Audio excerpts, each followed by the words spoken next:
오늘 제가 설명드린 핸드폰, 아이패드, 전자북 리더기에 대한 장단점 소개 영상을 한번 찍어봤는데요. 또 이거 외에 궁금한 사항이 있으시면 꼭 질문해주시면 친절히 답변을 해드리도록 하겠습니다.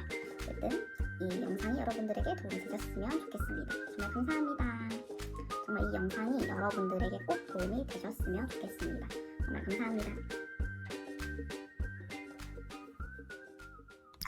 안녕하세요, 모모예요. 혹시 제가 책을 굉장히 사랑하는 사람인 거를 아실까요? 여기 보시면 되게 다양한 책들이 있어요. 이제 여행책도 있고, 또 저는 심리책도 되게 좋아하고, 또 일반 소설책도 굉장히 좋아하는 편인데, 책을 저는 이렇게 사는 것도 좋아하지만, 실제로는 전자책을 또 많이 이용을 하고 있어요. 책장은 많지가 않고 소장을 하고 싶은 책도 있지만 저는 보통 책을 한 번 읽고 두 번 읽는 편은 아니어가지고 좀 책을 전자책으로 읽는 게 나쁘지 않겠다 싶어서 한 2년 전부터는 이렇게 책을 전자책으로 읽고 있는 편입니다. 첫 번째로는 일단은 핸드폰이에요. 저는 지금 11 프로인 핸드폰을 사용을 하고 있고 가장 큰 장점은 배터리가 정말 오래 갑니다. 이제 가장 큰 장점을 소개해드린다면 늘 가지고 있잖아요. 손에 항상 가지고 있기 때문에 늘 제가 책을 읽고 싶을 때 편하게 책을 읽을 수 있다가 가장 큰 장점입니다. 저는 이제 줄 이어폰을 쓰는 편인데 이어폰이 있으면 제가 산책을 가거나 아니면 산책을 갔을 때 책을 오디오북으로 읽었을 때 정말 좋아요. 그래서 특히 저는 밀리의 서재를 지금 구독을 하고 있어가지고 오디오북을 들으시는 분이라면 핸드폰으로 책을 읽는 거를 정말 추천드립니다. 핸드폰의 가장 큰 장점 중에 하나는 이제 요즘 책들은 되게 컬러풀한 책들이 많아요. 이렇게 사진이 많은 책들이 많은데 이제 제가 나중에 알려드릴 북리더기는 그런 컬러풀한 색감들이 담기지 않지만 핸드폰은 이런 컬러풀한 사진들이 많이 담겨서 되게 좋았던 것 같습니다. 그럼에도 불구하고 단점은 늘 있을 수밖에 없잖아요. 그래서 핸드폰은 어쩔 수 없이 이게 빛을 통해서 봐야 하기 때문에 오랜 시간 보고 있거나 어두운 곳에서 보면은 눈이 아플 수밖에 없어요. 그래서 오랜 시간 보는 것에는 비추드리는 편입니다. 그리고 이렇게 핸드폰을 이렇게 읽다 보니까 뭔가 책을 읽고 있다라는 느낌은 많이 들지 않는 편이고 핸드폰으로 뭔가를 보고 있다는 느낌이 더 컸던 것 같아요. 그리고 이거는 좀 소소한 단점인데 저는 이렇게 핸드폰 계속 들고 있으면 손이 너무 아프더라고요. 그리고 제가 좀 차에서 뭔가를 보면 좀 멀미를 하는 편이어가지고 버스에서는 오디오북으로 많이 듣는 편입니다. 그 다음 두 번째로는 지금 제가 여기서 열심히 보고 있는 아이패드로 책을 읽는 것에 대한 이야기인데요. 저는 현재 아이패드 에어 4세대를 쓰고 있고요. 처음에는 아이패드로는 잘 책을 보지 않았는데 자전거 타는 그 운동 기구가 있어가지고 그거를 탈 때 이거를 올려놓고 책을 보기가 너무 좋아가지고 지금 아이패드도 같이 책을 보는 용도로 쓰고 있습니다. 근데 조금 핸드폰으로 보는 것과 아이패드로 보는 것이 장단점이 조금 많이 겹쳐요. 겹치는 부분도 같이 설명을 드리자면 솔직히 핸드폰으로 보는 것보다 사진이 나오는 책들은 아이패드가 훨씬 더 선명하게 보이는 부분도 있고 훨씬 책처럼 이제 크다 보니까 좀 책을 보는 느낌을 더 많이 느낄 수 있어서 컬러풀한 책들은 저는 아이패드를 더 추천하는 편입니다. 그리고 방금 말씀드렸다시피 화면이 크다 보니까 뭔가 책이랑 좀 화면 크기가 조금 맞아요. 그래서 이렇게 아이패드는 양면으로 책을 볼 수 있는데 좀 책을 읽고 있는 느낌이 더 좋은 것 같습니다. 그 아이패드도 어플을 사용할 수 있어가지고 이제 북클럽이나 이제 밀리의 서재에 어플이 있다면 책을 바로바로 다운을 해서 책을 바로 읽을 수 있는 점이 정말 좋은 것 같아요. 하지만 역시 단점으로는 핸드폰보다 화면이 크다 보니까 이제 어두운 곳에서는 불빛이 너무 세서 좀 읽는 게 많이 어렵더라고요. 이제 책을 읽는 느낌은 솔직히 핸드폰이랑 아이패드가 절대 북리더기를 따라올 수 없어요. 세 번째로는 이제 북리더기에 대한 설명인데요. 어쩌면 이걸 가장 궁금해 하시지 않을까 싶습니다. 저는 북리더기를 구매한 지 한 2, 3년 정도 지난 것 같아요.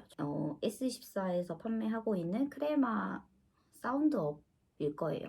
여러 가지 종류가 있었지만 그때 당시에 한 10만 원대의 예산으로는 저는 이거를 구매했습니다. 정말 여기에서 표현되는 느낌이 너무나 좋아서 정말 책을 읽고 있는 느낌이 드는 거는 제가 생각하는 전자기계 중에서는 절대 전자북 리더기를 따라올 수 없다라고 생각을 합니다. 이렇게 와이파이를 설정할 수 있는 기능이 있어서 인터넷을 통해서 책을 다운받을 수도 있고, 조명을 켜가지고 조금 더 밝아지신 게 느껴지실까요? 조명을 켜서 어두운 곳에서도 책을 읽을 수 있습니다. 이거는 끈 상태고요. 그래서 정말 책을 읽기 위해 태어난 리더기이지 않을까라는 생각을 했습니다.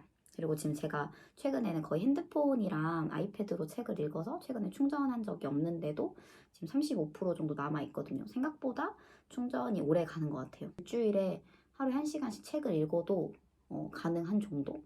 제가 정확히는 모르겠어요. 제가 그걸 정해보진 않았지만 생각보다 충전이 오래 가는 편인 것 같습니다. 솔직히 책을 읽는 느낌으로는 최상. 그게 정말 너무 큰 장점이어서 더 설명을 좀 드리기는 어려운 것 같아요. 하지만 이제 단점을 설명을 드릴게요. 제가 이거를 사고 한 달인가? 3달 만에 화장실을 가다가 이렇게 밟아가지고 액정이 부서진 적이 있어요. 한 번에 부서졌고, 수리비를 제가 2-3번 정도 내면 이 기계를 사겠더라고요. 수리비, 액정비가 굉장히 비싼 편이어서 좀 눈물이 났었던 기억이 있습니다. 저는 좀 뭐를 부실 수 있다고 생각이 들어서 핸드폰만 들고 다녀서 밖에서 이 전자북 리더기를 가져가는 건 저에게 큰 결심이지 않을까 싶습니다. 이제 여기가 와이파이가 되는 편이지만 와이파이가 엄청 느려요. 엄청 느리고 또 책이 넘어가는 느낌도 되게 느려서 책을 다운받거나 이래 실행 능력이 굉장히 느린 편입니다. 충전이 오래 가는 편이지만 또 충전을 하는데도 오래 걸리는 것 같아요. 그러니까 요즘에 워낙 핸드폰이랑 아이패드가 충전이 빠르다 보니까 그거에 비해서 이 전자북 리더기는 좀 충전이 어려운 것 같습니다. 이제 마지막으로 저는 이 전자북 리더기를 정말 추천드리는 편이에요. 처음에 샀을 때부터도 너무 예뻤고, 그리고 책을 읽는 느낌이 너무 좋았고, 이제 제가 솔직히 책을 더 사고 싶어요. 책을 더 많이 사서 책을 읽고 싶은데 책장이 없고 또 가격적인 면에서 너무나 부담이 됐었는데, 전자책도 이제 돈이 들지 않는 건 아니지만 구독료로 제가 꼭 도서관에 가지 않아도 많은 책들을 읽을 수 있는 장점들이 있었고, 집 앞에 있는 도서관들에서도 많은 전자책 도서관들을 또 운영해요. 무료로. 그래서 그런 것들을 잘 보시면 특별히 돈을 들지 않고도 책을 읽을 수 있는 방법이 무궁무진하더라고요. 그래서 전자책을 읽게 됐을 때 이 전자책 리더기는 정말 큰 장점을 발휘하지 않나. 감성이 너무나 좋습니다. 그래서 꼭 한 번쯤 사보고 싶다라고 생각하시면 저는 정말 추천드립니다. 제가 최근에 이제 책을 읽는 좀 동향을 설명을 드린다면, 솔직히 말하면 요즘엔 전 핸드폰으로 책을 많이 읽는 편이에요. 공부도 해야 했고 좀 바쁜 일상을 살아가다 보면 이렇게 앉아서 책을 읽을 시간이 많지 않더라고요. 그래서 핸드폰으로 이제 제가 이동하는 시간에 이제 지하철에서 가끔 책을 읽었었고, 최근에는 밀리의 서재를 이제 알게 되면서 밀리의 서재를 오디오북을 산책하면서 듣는데 너무 좋더라고요. 제가 오디오북을 통해서 읽었을 때 조금 더 시간은 걸리지만 되게 오랜 시간을 들었다라는 생각보다 책 한 권을 되게 효율적으로 읽는 기분이 들어서, 특히 저는 최근에 소설책을 좀 읽었었는데 정말 추천드려요. 최근에 좀 잠이 안 왔을 때 그 오디오북으로 이렇게 틀어놓고 잠을 자니까 정말 순식간에 잠이 들더라고요. 그래서 너무나 추천드립니다. 또 오늘 제가 설명드린 핸드폰, 아이패드, 전자북 리더기에 대한 장단점 소개 영상을 한번 찍어봤는데요. 이 영상이 여러분들에게 꼭 도움이 되셨으면 좋겠습니다. 정말 감사합니다.